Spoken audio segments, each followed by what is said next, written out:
In all the chaos of the firefight, I hadn't realized I sustained a nasty gash to my right leg. Between the nerves and the adrenaline, it's no wonder I didn't feel it when it happened. At this point, I was only 1/3 of the way to my mother-in-law's apartment. It was somewhere just after midnight. My leg was now throbbing in pain. I took some cover behind a broken-down vehicle to assess the damage. I grabbed my med kit from my get-home bag, pulled up my pant leg, saw about a 4 to 5 inch gash running up my shin. There was a trail of blood from my shin running straight down into my Rocky Gear boots. I reached for an anesthetic wipe, some Neosporin, and bandages. I had no peroxide in the bag, but quickly remembered the Molotov cocktails they had been throwing. I slowly walked back to the 2 dead bodies, found some alcohol they had been drinking and using to start fires. I picked up a bottle. It was whiskey. Whiskey and I never mixed. I can still remember my 21st birthday. My buddies only bought me warm Jack Daniels all night long. Shit. That seemed like another lifetime ago now. I took a swig for old time's sake and poured the rest on the cut on my leg. Threw the Neosporin on, wrapped it up. I still had a mile to go, and walking was now painful. Every step with my right leg, the pain would shoot up my shin, straight to my knee. I couldn't help but wonder if I was turning into some sort of sick, deranged monster. I had now killed 5 men in the past 52 hours. I know I had no choice to do it, but the feeling was something I hoped I never got used to. Either of those two groups would have had no reservations to do the same to me. When the grid goes down, I guess you're either the hunter or the hunted. As I made my way down to the road, there were house fires everywhere. It looked like these 2 scumbags had been busy all night. I wondered how many people were still occupying those houses. In the near distance was my wife's job, the apartment complex she worked at. Her 2014 Lincoln MKZ, that was 6 months old, was still sitting in front of her office. I smiled to myself. I wasn't going to miss that car payment anymore. The people in those apartments were probably long out of food and water. I was fortunate to own a home and have an entire basement devoted to my preps. Those people didn't have that luxury. Across from the apartments was a local fire department. The building was long since abandoned. The glass front bay door windows were shattered. The building was most likely looted. I decided to enter and see if there was anything worth grabbing. I know they usually kept the departments stocked with food and water, flashlights, first aid, protective gear. I carefully walked inside. It looked like a bomb had went off. Garbage was all over the place. Chairs and tables flipped over. And then the smell hit me. The smell of death, rotting corpses. In the kitchen area, I saw 3 firemen dead on the floor. Bodies riddled with gunshots. They're still in their uniforms. The refrigerator door wide open, completely bare. Cupboard doors flung open with nothing left on the shelves. These 3 men most likely stuck it out instead of abandoning their positions and were gunned down for some food and water. It made me sick to my stomach. There wasn't much of supplies in the firehouse. I had one spot left to check, the actual fire trucks. Inside, I grabbed all the medical supplies they had. On the outside, a fireman's axe was still mounted. I grabbed that as well. I needed one more thing, and there it was, a few blankets. I returned back to the kitchen and placed the blankets over the 3 dead bodies. I couldn't believe in less than a week how much the world had changed. I often wondered what it would be like to experience SHTF. It was jaw-dropping, shocking to say the least. With no rule of law, I wondered about city and county jails. What if the inmates escaped? What about hospitals and nursing homes? They were most likely 5-story morgues now. I had one more side street to navigate before reaching my destination. A 1.5-mile hike had turned into a 3-hour nightmare, and I still had to get back home before daylight. There were even more house fires down on Elm Street. It had been a solid month since we last had a good soaking of rain. That would be the only hope to stop the fires from spreading. At the entrance to my mother-in-law's stood a Starbucks my wife would frequent. No more $6 mocha ventes for anybody. The glass windows were all broke, obvious signs of looters. I could see smoke and fires coming from the apartment complex. I was still too far to tell if it was her building or not. There was a decent-sized pond in the complex that always had an abundance of geese and ducks, a potential food source if things ever got to that point. I had chosen not to radio Jack and Eddie about what transpired earlier. No need to worry them. Damn it. I couldn't believe my eyes. Their building was reduced to rubble, still smoldering from a fire. I looked in the parking lot, hoping her car wasn't there. It wasn't. I guess that was a good thing. The EMP had hit approximately at 2:45 p.m. that first day. She would have been at work when it happened. Now where her apartment once stood, I saw no evidence of a burnt body. She must have never made it home that day.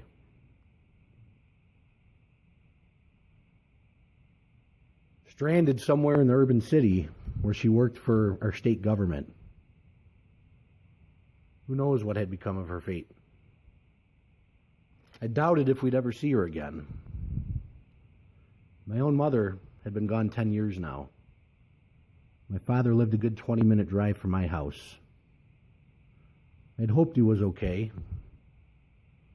He happened to be the smartest individual I'd ever known.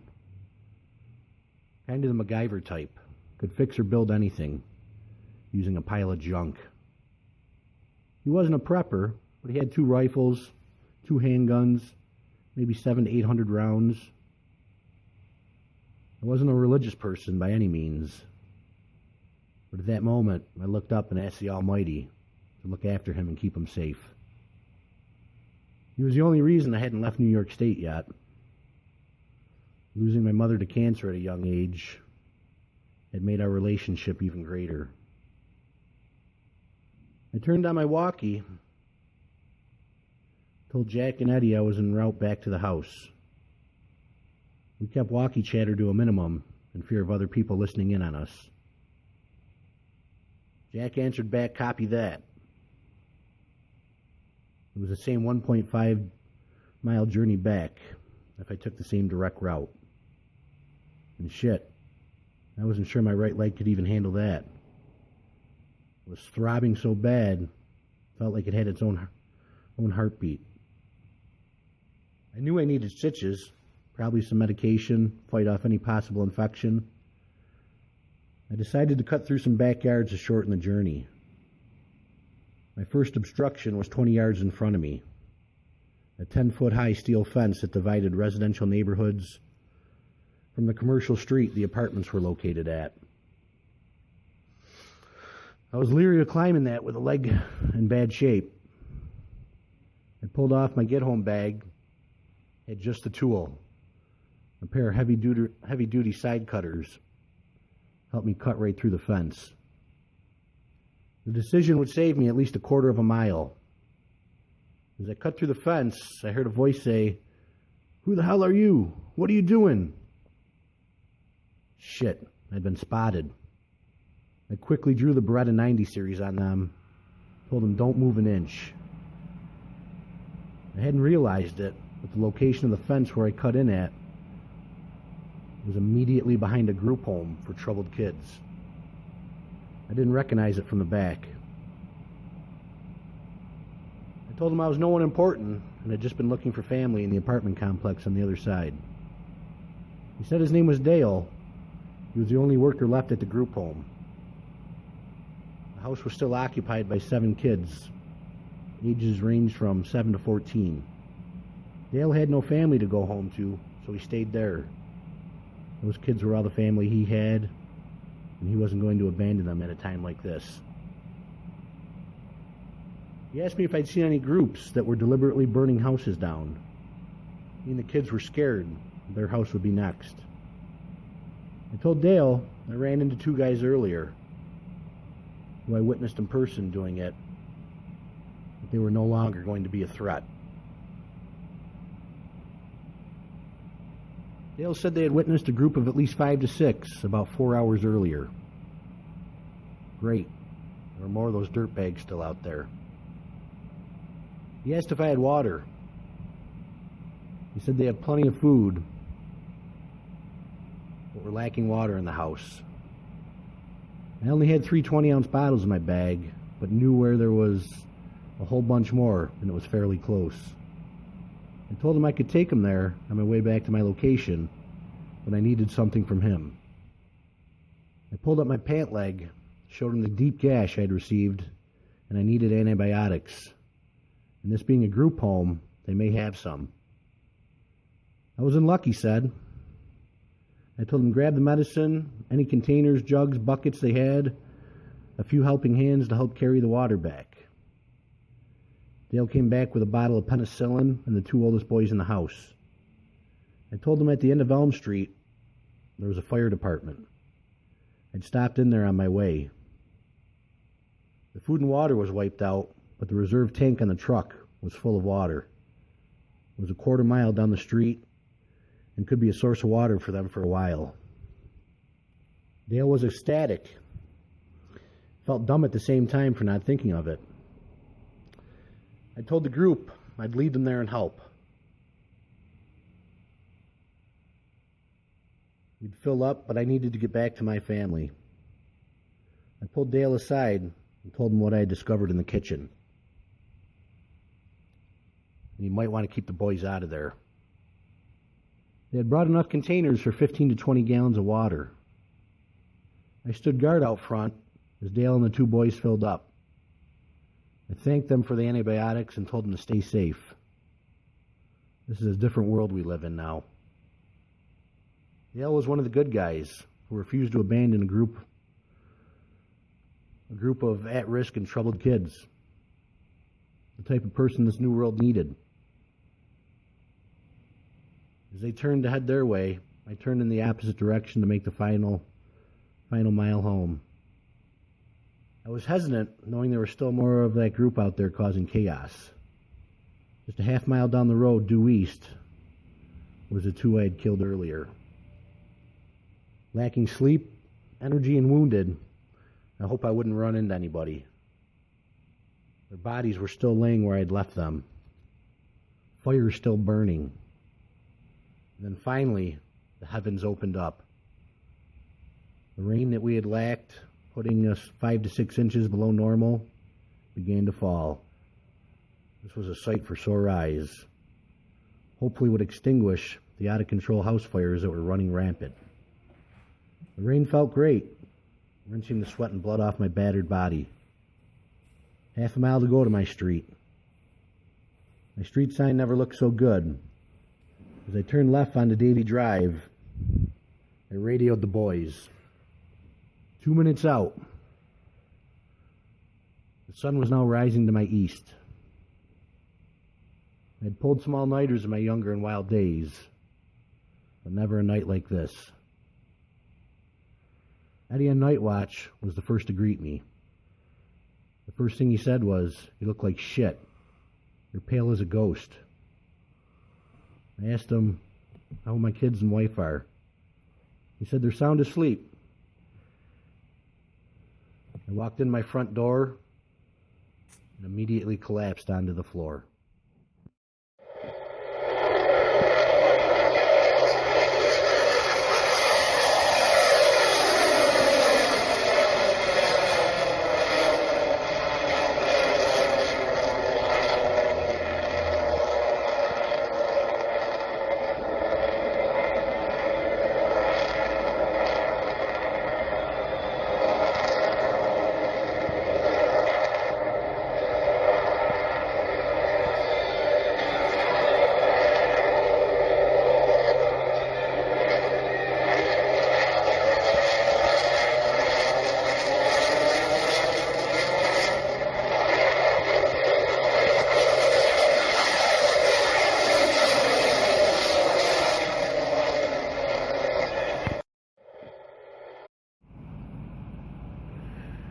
The roar and boom of the fighter jets awoke me. I opened my eyes to see Lucille, Jack's wife, stitching my leg up. I told Lucille, "I didn't know you were a nurse." She replied, "I wasn't. I was a veterinary assistant. It wasn't a perfect stitch job, but what would have to do." They found the penicillin I had brought home. Lucille said without that, the infection could have killed me in a few weeks. It was already approaching dusk when I woke up. I'd been sleeping for 14 plus hours. My first real sleep since the world went to shit. Nothing came easy anymore. I had to explain to my wife that her mom's apartment was no longer there, burnt to the ground with only the concrete foundation remaining. Her car wasn't there. She was most likely stuck at work when the EMP detonated. I knew most likely we'd never see her again, even if she was still alive. Her state job was in the urban city, which was most likely complete chaos, destruction, and death now. I told Jack and Eddie about the marauders I ran across less than a half mile from our street. I terminated 2 of the bastards, but according to Dale, at the group home there were more. There were dozens upon dozens of houses burned out.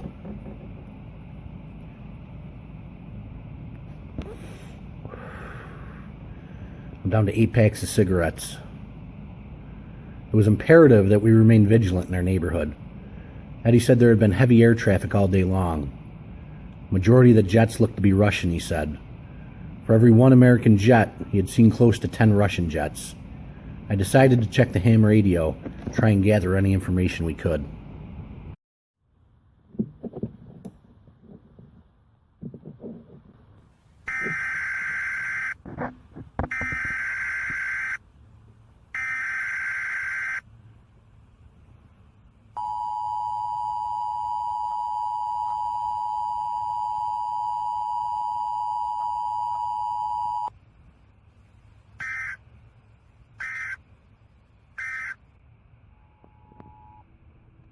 This is an emergency action notification. The following message is transmitted at the request of the President of the United States. This is not a test. President Barack Obama has hereby issued nationwide martial law for all 48 continental United States effective immediately. The states of Alaska and Hawaii are not included. Attacks against this country are occurring and more attacks are very likely. These attacks are considered military, to be acts police, of terrorism anybody. from an unknown 7 origin. days now. Attacks by means of gunfire, What are they talking bombings, about? and abducting have occurred all along the East Coast and are quickly spreading to the central and Midwestern states. American citizens are in danger. It is unlikely that these attacks will cease anytime soon. Holy shit. These terrorists have already claimed hundreds of thousands of lives within the past 12 and a half hours. For your safety, you must stay inside your home. Lock all doors and windows and seek inner refuge on the lowest floor of your home. Make sure you have essential supplies, including food and water that will last for your stay at home. Rationing may be necessary. Martial law means that citizens in the affected area are being prohibited from leaving their homes without written consent from authorities. If you are not currently in your home, you must head there right now. You are being given the next 30 minutes to leave your current location to return to your residence before law enforcement begins to take action. If you are more than 30 minutes away from your residence, you may be required to get an escort from local authorities. Those caught on the street during this martial law are putting themselves in danger and will be arrested. Stand by for this message. I just can't believe This is an emergency action what this world has turned into. An emergency action notification remains in effect. The following message is transmitted at the request of the United States government. As of 10:54 a.m. Eastern Daylight Time, a portion of the Russian fighters over the Northeast were defeated by the National Guard. However, the second wave has arrived, despite an attempt by the Air Force to shoot them down. The second wave is targeting the following cities: Miami, Atlanta, Richmond, Washington, D.C., Baltimore, Cleveland, Lexington, Nashville, and Dallas. The bombers are carrying nuclear weapons, which can produce fallout. If you are in or near the listed cities, set a fallout shelter now. If you cannot find one, the National Guard will lead you to one. Do not try to take on any Russian fighters. Risk your life. If you do so, the National Guard is working to take care of the situation. Only emerge from your fallout shelter if you have been given clearance from the proper authorities. To do so, remember to take a battery-powered radio with you, along with all necessary supplies. to 7:70 a.m. for more information. The wave of Russian fighter jets.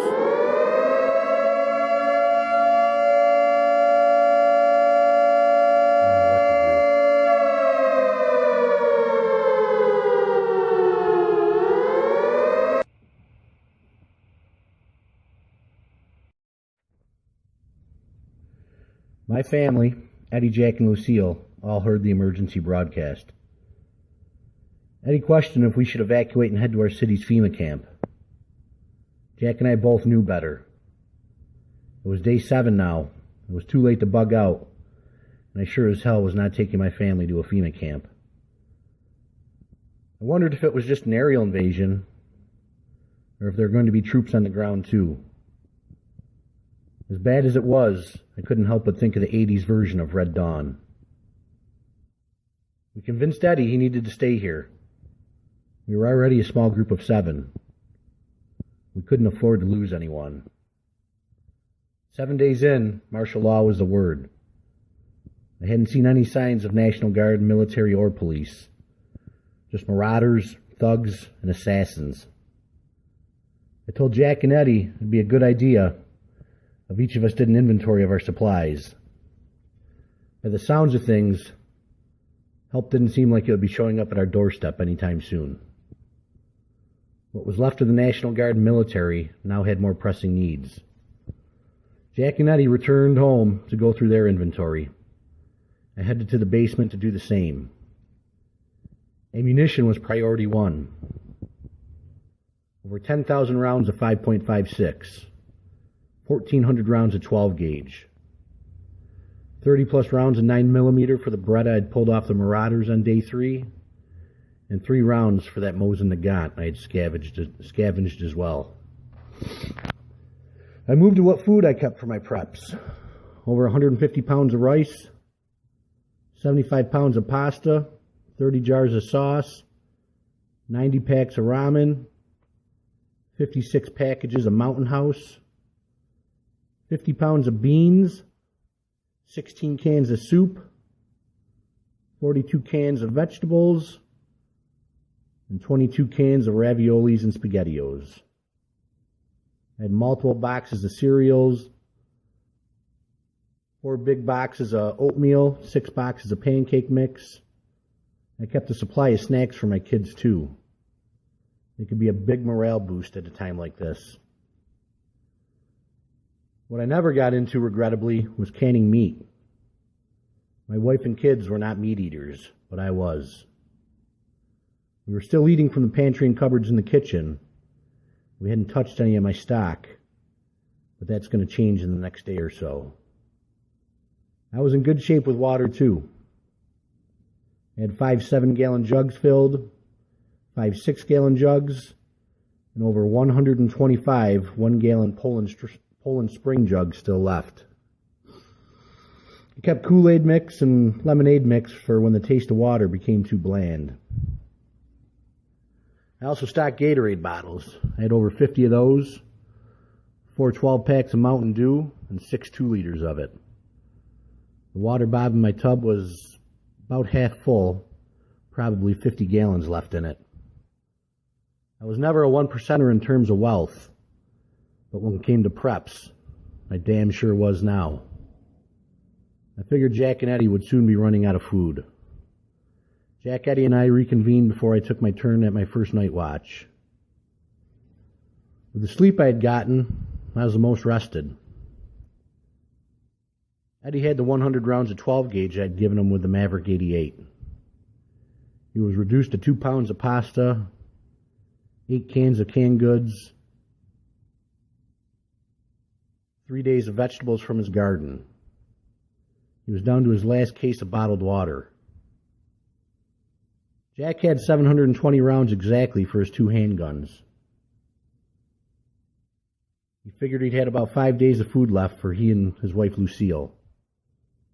He said he only had 3 gallons of water left before resorting to his hot water tank and tanks on the toilet. I didn't even give it a second thought. I offered him one of my 7-gallon containers. With darkness set in, it was time to hunker down for the night. That's when we heard a voice yelling, "Jack! Jack! Jack!" It was Jack's 45-year-old son. "Ah, shit," I muttered out loud. Jack heard me. He knew I didn't care much for his son, Chris. Eddie didn't either. He had just recently moved out from Jack's house. What kind of person referred to their father by first name anyway? I'd had a few confrontations with him in the past. He'd come rolling into the driveway at all hours of the night, blasting music, presumably drunk. Never once seen him cut the grass or shovel snow.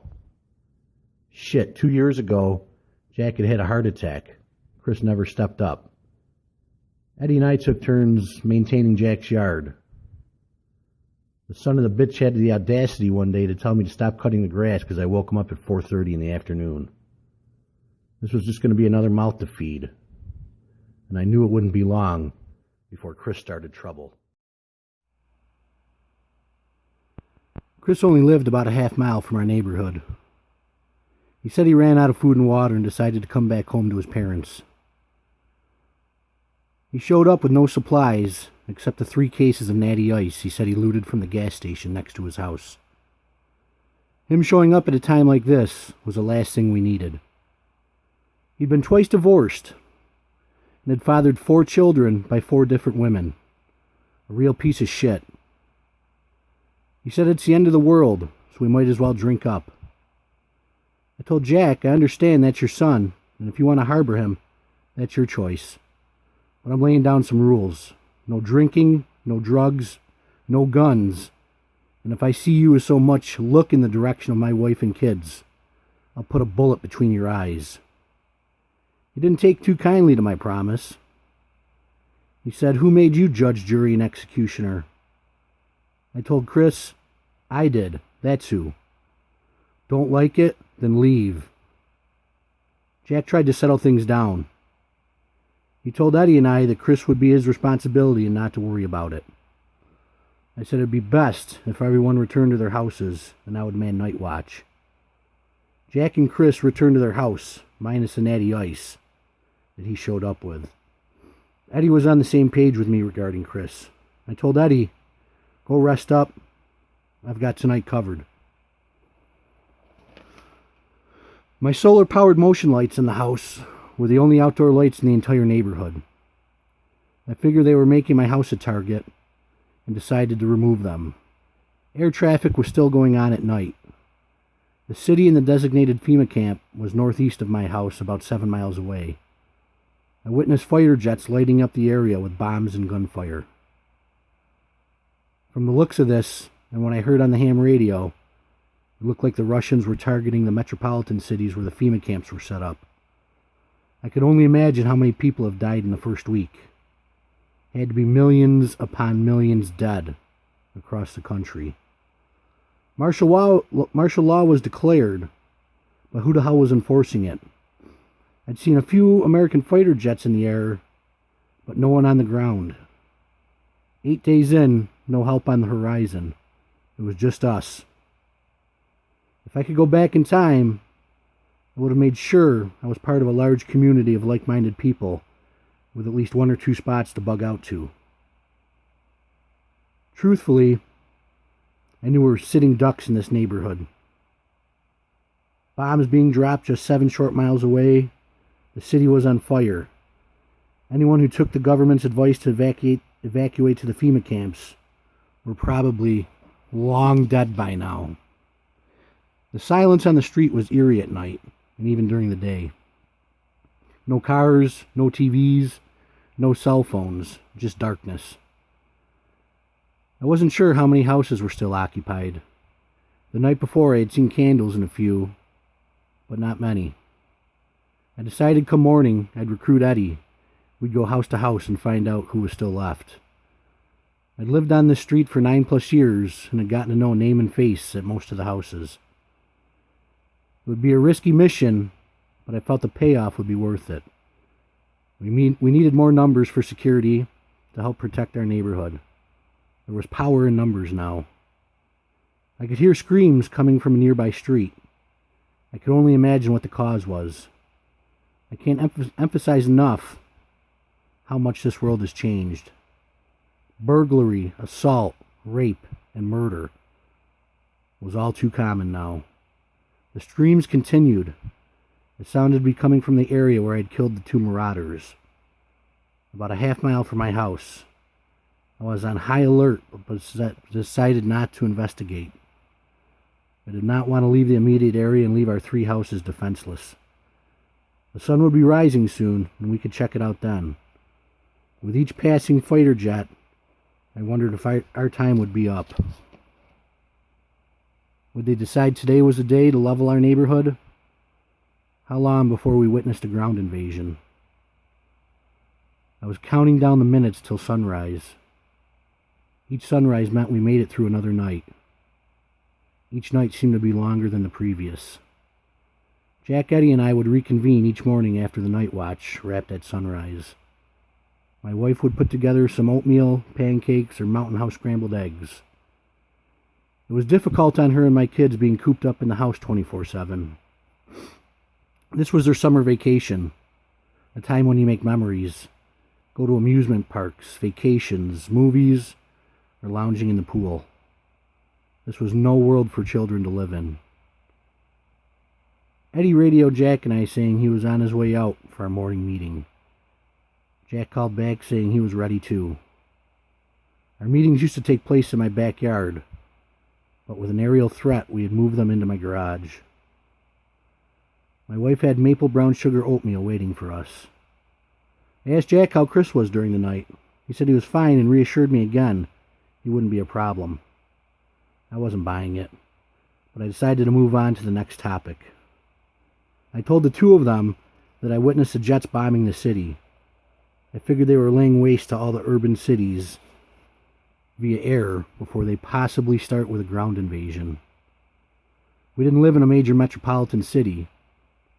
Total population was about 250,000. It was awful to think, but I hoped that they were still focusing on the big cities. I moved on to the screams I heard around the corner that were about 2 hours old now. I then suggested we go door to door on our street and try and find out who's still here and who's not. I asked Eddie if he was up for a recon mission and to see where the screams came from. I was hesitant to bring Eddie along now that Chris was back at Jack's, but venturing out solo was incredibly dangerous. I'd leave my wife the Beretta 90 series, and she always had the walkie-talkie with her. We'd only venture a half-mile out and could return very quickly. We'd finish breakfast and immediately head out. I handed Eddie one of my bandoliers and told him to fill it up with 50 rounds. I'd meet him at his house in 15 minutes. I was ready, still wearing my chest rig from the night watch, with 6 magazines attached. I told my wife to keep the walkie on, and if Chris started any shit, don't be afraid to put him down. She asked me why I needed to go out. I told her those screams were too close for comfort and could be coming from our street tonight. My leg still bothered me, but the penicillin and stitches had helped fight off an infection. I promised her we'd be back ASAP and kissed her goodbye. I walked outside across the street to Eddie's. He was already sweating profusely. I could tell he was uneasy with nerves. In his 56 years, he'd never shot a gun. He was armed with a Maverick 88, fully loaded with 50 rounds of double-aught buckshot over his shoulder. It had been a good 2 hours since I had last seen a fighter jet. At the first sound of one, we'd have to immediately take cover to try and avoid being noticed. Now that it was just he and I, we could discuss the black cloud of Chris. Eddie was on board with the rules I laid down on him last night. He didn't trust him and he never cared for him too. My biggest concern was Chris dividing Jack against us. Things had gone very smoothly when it was just the 3 of us. Eddie and I navigated the 500 yards of our street out to the main road with no issues.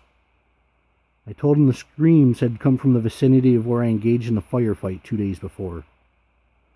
We headed west, and I could still see the trees and telephone pole blocking the road. What I didn't see were the 2 bodies I had left there. I whispered to Eddie, make sure the safety's off, and be ready. The smell of the older lady rotting in the car had Eddie vomiting.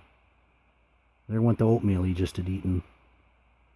I told him the bodies were gone. Somebody had moved them. I knew there were more guys in that group than the 2 I had taken out. We approached the blockade in the road carefully, when on the other side, I discovered where the screams came from. This time I almost vomited. It looked to be a family of 5. The reason I said it looked to be was because each person was completely dismembered.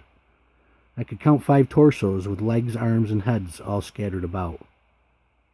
Eddie couldn't even look. He was visibly upset, shaking from head to toe. He asked me who would do such a grotesque thing. Why would they do it? Shit. I knew the answer. I'd left a guy from the gas station decapitated that night. The rest of his group must have found them, decided to do even worse to the first group of people they came across. What Eddie found next struck me to my nerves. There were arrows on the road made out of blood, pointing in the direction of our street. I told him, come on, let's go. The blood was still wet. We need to get home and get ready. They intended to come our way next. We wasted no time returning back home, a mere 20 minutes after we initially left. There will be no sleep today after the all-nighter on watch. It was still morning, but we were now on high alert. We went immediately to Jack's house to tell him what we had discovered. Chris was still asleep in the basement. Lucille, who was hard of hearing, now was deaf with no batteries for her hearing aids. I expected this group to show up tonight. They seemed to operate nocturnally. The 3 of us needed to form a plan and be ready for the coming attack. It wasn't even noon yet. We had 8+ hours before darkness would fall. I was the only one armed with a rifle that could take down a target at extended distances. I was honest with my wife and children, told them about the impending danger. I had a hidden room in the basement that was under the stairs. It wasn't very big, only 2 foot by 4 foot. Enough room for the 3 of them to hide with room for water and food provisions. Jack, Eddie, and I would immediately start preparations. I had 30 pounds of tannerite, some glass jars, and a whole hell of a lot of nails. The oak trees that lined the street would be the perfect spot to hang them from. I had 2 dozen Enola Gay smoke grenades that may come in handy as well. Eddie and my yards were both completely fenced in with stockade fences. Jack was not as fortunate. I mixed up the tannerite and the nail bombs, carefully producing 8 jars. I split them up, went both in the north and south directions of my street. I had about 3 dozen caltrops I'd litter our yards with too. Eddie worked hard on making nail boards with the excess wood he had laying around in the garage. I told Jack and Eddie I felt like we were preparing for the purge. Neither had any idea what I was referencing. I had no idea how many of these shitbags would be showing up. Could be 2, could be 10, but we'd have to be as ready as we could be. Air traffic was suspiciously quiet throughout the day. No signs of either Russian or American jets all morning. Just after noon, Chris finally showed his face from Jack's basement. He asked what we were up to. Jack filled him in on what we were preparing for. He immediately asked for a gun to protect himself. No effing way, I said. I don't like you, and I don't trust you. Jack, do not give him one, I commanded. Jack tried to convince Eddie and I that 4 armed men are better than 3. Not when that 4th guy was Chris. Eddie wavered and was considering Jack's idea. This was the division I had feared. We were preparing for an imminent attack, and were wasting time arguing whether to let Chris be armed or not. I'd grown to trust Eddie and Jack over the years. Trust was not something I easily granted people. Now in a WROL event, trust was an even bigger issue. There was no fear of the justice system or incarceration to stop someone from showing their true colors. I told Chris, take your ass back inside while you still had the opportunity to do so. He wasn't moving fast enough, so I raised my AR to him. I told him I never point a gun at someone without meaning it.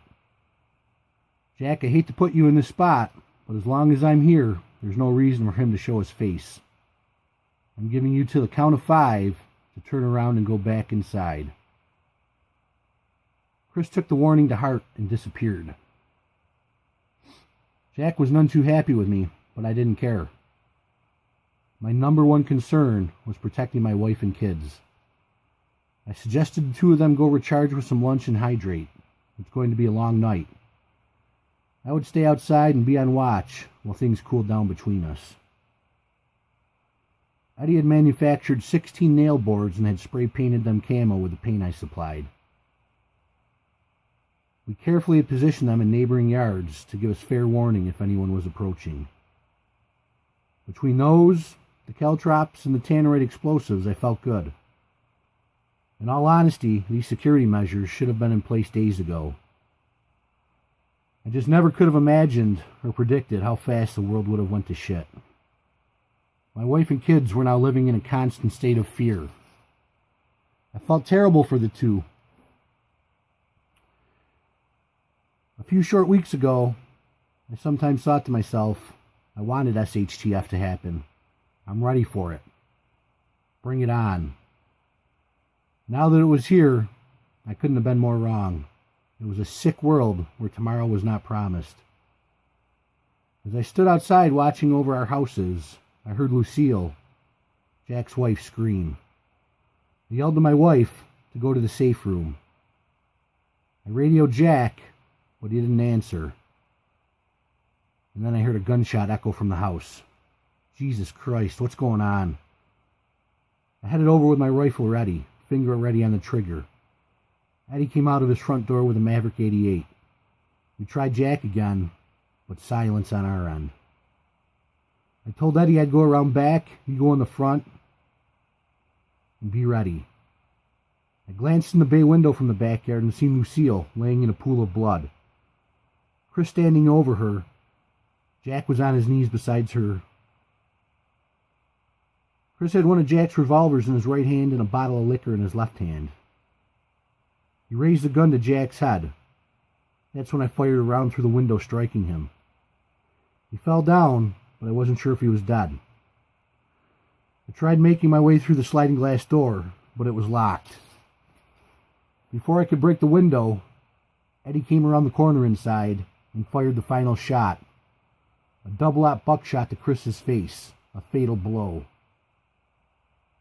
His first time firing a gun was to kill someone. 2 bodies laid across the living room. Lucille had suffered a fatal round to her head, delivered by her own son. Jack was hysterical. They'd been married 49 years. Their 50th wedding anniversary was less than a month away. We both consoled Jack and asked what happened. He said after Chris returned inside, he went straight for the hard liquor. Lucille had asked him to stop drinking repeatedly, but to no avail. Chris had gotten a hold of Jack's backup handgun, and when Lucille tried to take the bottle from him, he shot her, execution style, killing his own mother over a bottle of booze. I radioed my wife, told her Lucille and Chris were both dead, and to remain sheltered in place. Eddie was sick to his stomach over what he had done. I assured him it was the right thing, or Jack would have been next. Eddie had most likely blown his right eardrum from the blast of the shotgun echoing in the enclosed room. The confidence I had earlier was wavering fast for what may be coming later. Jack was not going to be in the right place mentally. Eddie's hearing was affected, and I was still dealing with a stitched-up leg. I asked Jack if he needed time to say goodbye to his beloved wife. We had gone from a well-thought-out plan to complete chaos in 10 short minutes. I grabbed a shovel and started digging a hole in Jack's backyard while Eddie stood on watch. Dusk was fast approaching, and no one knew for sure what it would bring. I felt for Jack. I couldn't imagine seeing my own wife executed in front of me. I dug in the sandy soil as quickly as possible, preparing Lucille's final resting place. I suggested to Eddie, Jack should stay with him at his house. There was no reason for him to remain at his house, having flashbacks to the horror every time he walked into his living room. Eddie agreed without hesitation.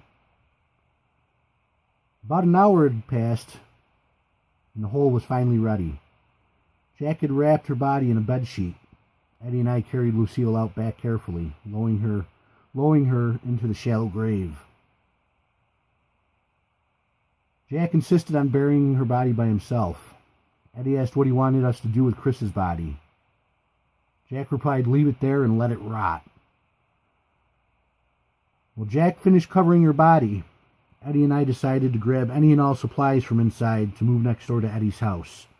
Food, water, ammo, medical, hygiene, clothes, everything we could, so Jack would never have to come back here again.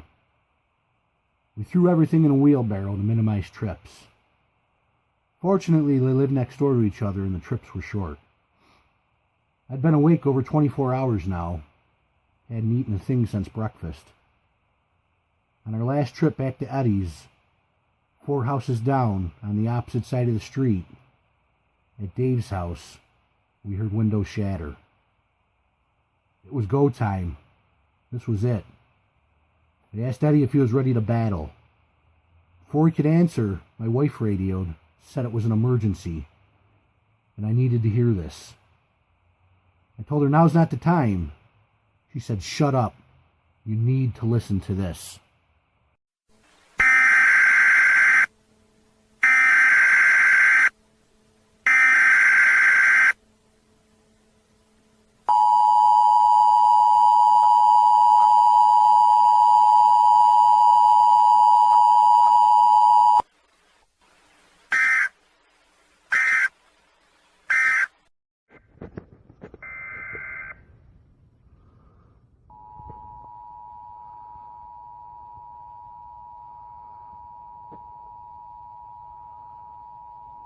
The following message is transmitted at the request of the United States government. A foreign invasion is taking place in Washington, D.C. by the Russian military. At 6:30 p.m. Eastern Time, large numbers of paratroopers were seen in the skies over Alexandria, Virginia. It is unknown if the invasion stems from the terrorist attack on Moscow International Airport, which was blamed on the U.S. The armed forces have been dispatched to deal with the situation. All citizens are required to evacuate or get into a hidden shelter with plenty of provisions. The National Guard is evacuating civilians from various locations. Police or National Guardsmen will lead you to an evacuation zone. All emergency service personnel and all guardsmen are to report to their posts effective immediately. Do not be alarmed. If you see a military presence, they are there for your safety. Repeating. A foreign invasion is taking place in Washington, D.C. by the Russian military.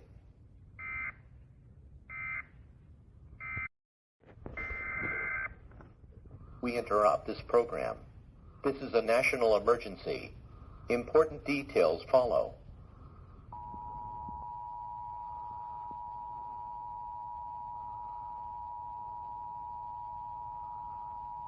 The following message is transmitted at the request of the United States government. NASA has detected a nuclear missile launched from Russia, headed towards the United States. While it is unknown where this missile will detonate, all U.S. citizens should find a fallout shelter.